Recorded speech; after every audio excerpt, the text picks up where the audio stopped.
I'm getting ready to put this this thing together here for cleaning the bottom of my boat. So this will clean any of the grasses off, and it may hopefully activate the anti-fouling paint. It's a blading type of bottom paint, so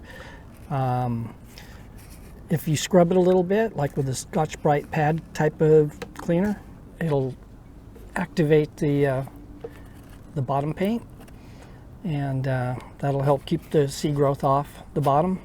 So what I'm doing here is, the previous owner of this boat, he had a round piece of styrofoam on here, and then he had a scrubbing surface that was kind of like a loofah, a big loofah that connected here, and then you push this underwater and the styrofoam would make it float back up. So you push it under the boat and the buoyancy would float back up, and then it would push against the bottom of the boat, and then as you pulled it up, it would or pushed it down, it would clean the bottom of the boat. So I took it apart because when I moved the boat, the styrofoam and everything was just falling apart. It was old. So I got this packing foam here, kind of a 90-degree angle, and a couple feet long, almost about a little less than 2 feet. So, and it's buoyant, so I'm going to go ahead and see if I can get this to work. So I'm just going to take this PVC cross thing that he built. It's got an elbow in it, so it gets under the boat nice. And I'm going to go ahead and zip tie this on here and see if I can get this thing to work all the way through. And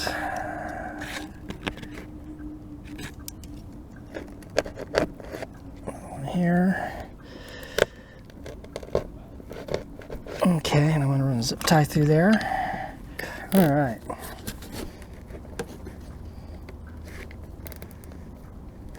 Put another zip tie right here.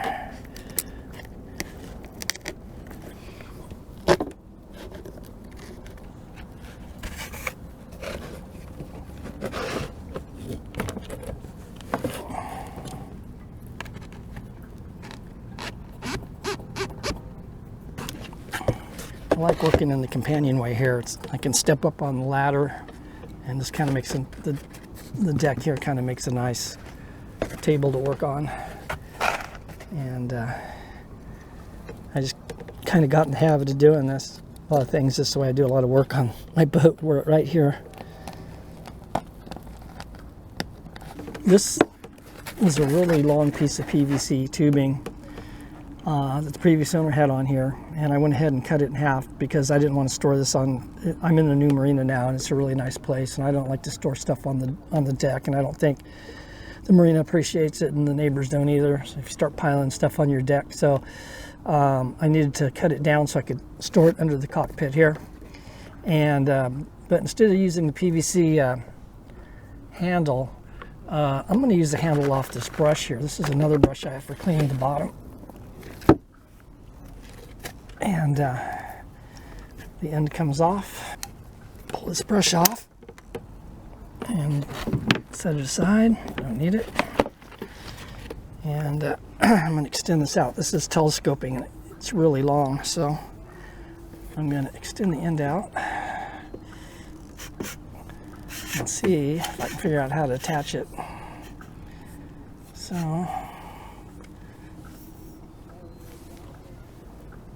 turn it around.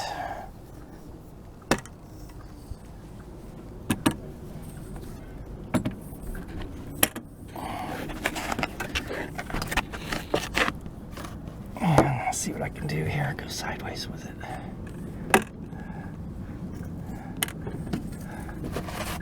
Okay. I want that to go inside. Here. It fits pretty good. I just have to figure out how to make it stay on.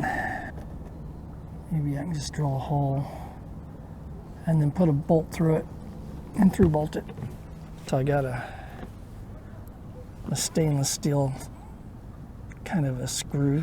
It's a bolt and a nut, and it's long enough. So now I just got to get my drill and drill bits out and drill a hole through this. I hope I have a drill bit that's sharp, because drilling through stainless can be a pain. On my other boat, I had it was like 1.25 inch solid stainless steel rod for the rudder post, and I had to attach a tiller. The guy had put this rudder in and didn't even figure out how to attach anything to the rudder post. And so I had to drill. I ended up just drilling through holes and through bolting it. I built this stainless steel bracket to hold this tiller that I made out of ash wood, and I didn't think I'd be able to drill through that thing. And I got these, I think they were Black & Decker drill bits, and I can't find them anywhere. I mean, this was 30 years ago. And I started with a real small drill bit to make a pilot hole, and I drilled right through it. I couldn't believe it. I've worked with a lot of stainless steel, and drilling stainless can be really tough. This is real thin stainless, so maybe it won't be too bad. But at any rate, I'm going to drill through the PVC first, and then I think I'll start to drill the stainless. I want to kind of get it straight so it looks good, and then I can adjust it and make it easy to adjust. The trick to drilling metal is you want to go really slow with the drill speed. You don't want to go real fast. It burns the bit up, burns the metal up. So once it starts cutting, if you go real slow, you'll see it cut, and the metal will actually, you'll see it. It'll leave a long little thread of metal that's curly that comes off the drill bit, and that's exactly what you want.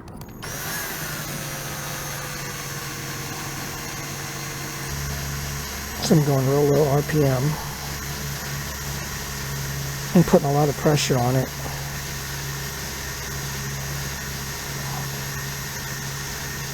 If I had some cutting oil, it'd make it a little nicer, but like I said, I don't want to get cutting oil all over my boat, so just go slow.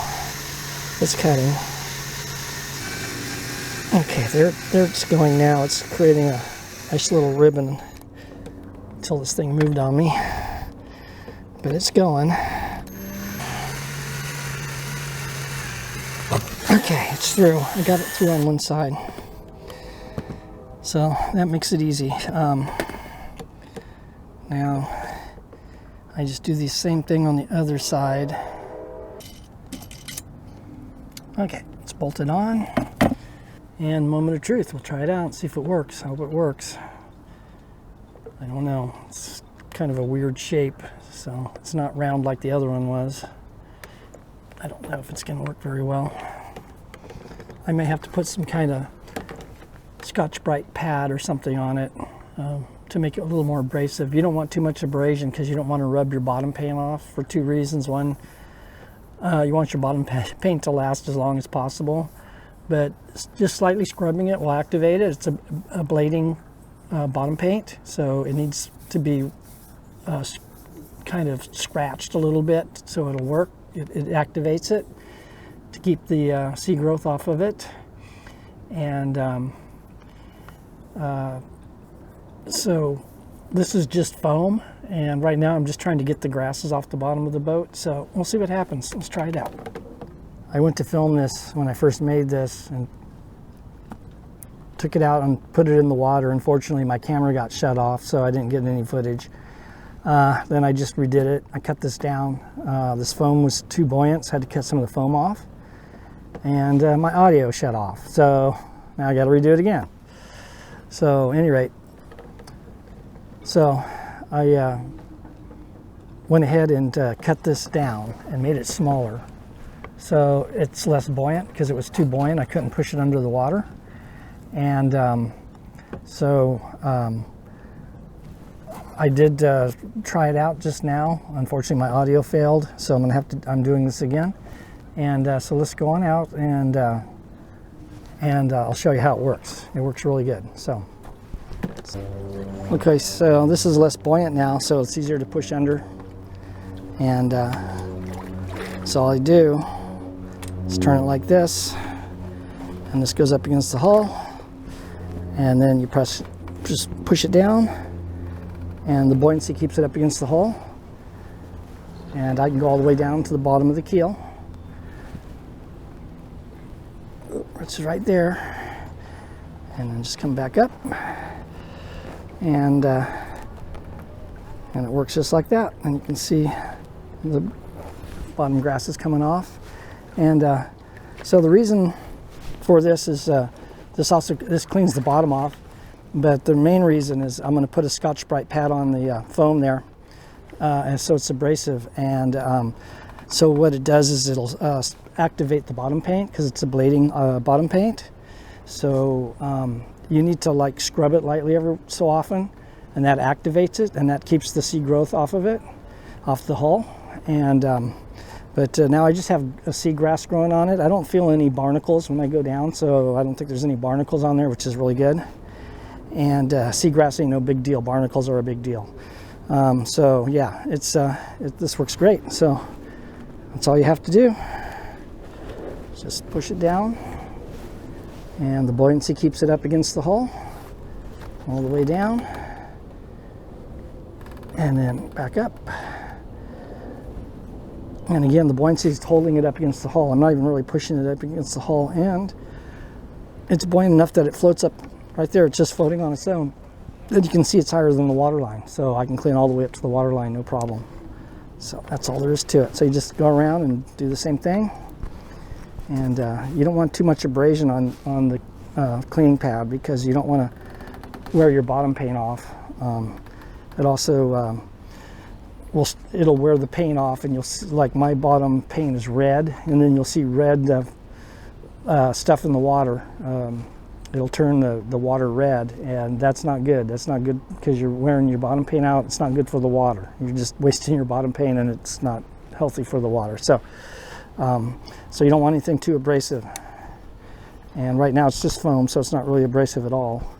And it's just, right now I'm just kind of cleaning I'm just cleaning off the grasses.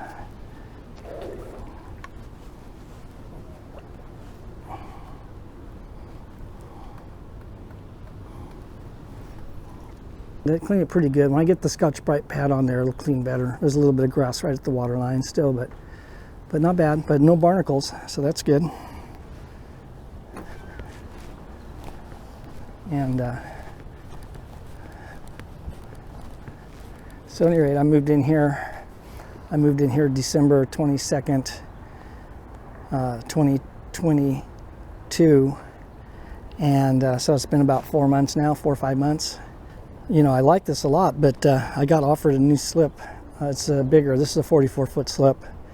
And my boat's actually, it was 51 feet overall. You can see I have the mizzen boom up in the air in the back there. I shortened the boat. It was the only way I could get in here. I couldn't find a slip anywhere, 50-foot slip. And I was afraid I was going to lose my boat, because the marina I was in was closing. And they said that any boats after the closing date was going to be considered abandoned, and they were going to just take your boat. So, and this is my home. So luckily I figured out how to shorten my boat and found a 44-foot slip here to get into. Well, the marina notified me today that they have a 48-foot slip available, liveaboard slip. This is a liveaboard and slip here. And so I think I'll probably go ahead and take it and move. So it's a long ways to move, and I'll show you where it is right now. So I'm right here in my 44-foot slip, and I'm going to move all the way over this way to my new 48-foot slip.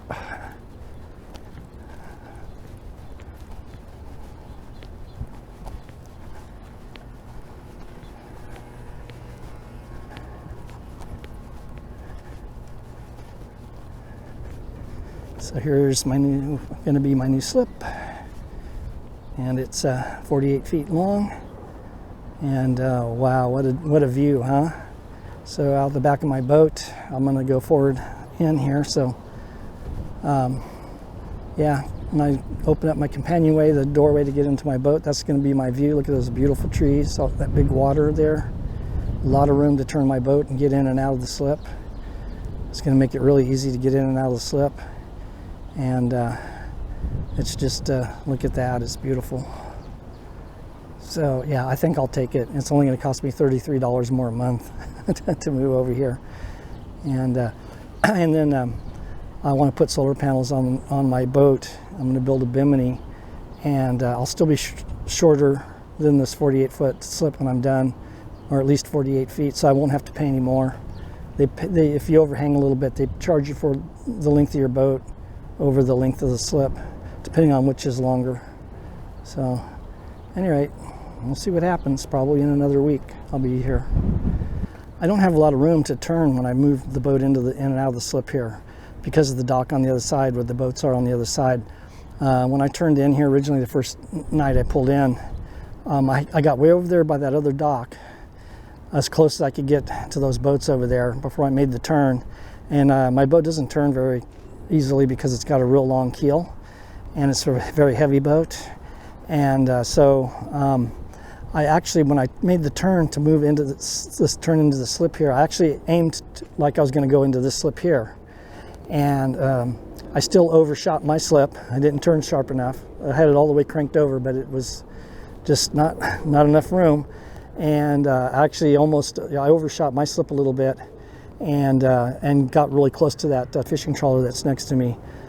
So getting in and out of here is just a real pain. So that other slip, that 48-foot slip, is going to be a lot nicer, a lot more room. 3 times the distance behind my boat to turn. So yeah, I think I'm going to go ahead and take that. Okay, so yeah, it worked out really good. It's going to be fine. Once I get the Scotch-Brite pad on here, it's going to work really good. It's perfect. And if this video is helpful, please like and subscribe. The more subscribers I have, the more likes I get, the more the YouTube algorithm will put me out there and more people will see my videos. And that'll help to keep this channel going. And so yeah, I'm real happy. It worked out great.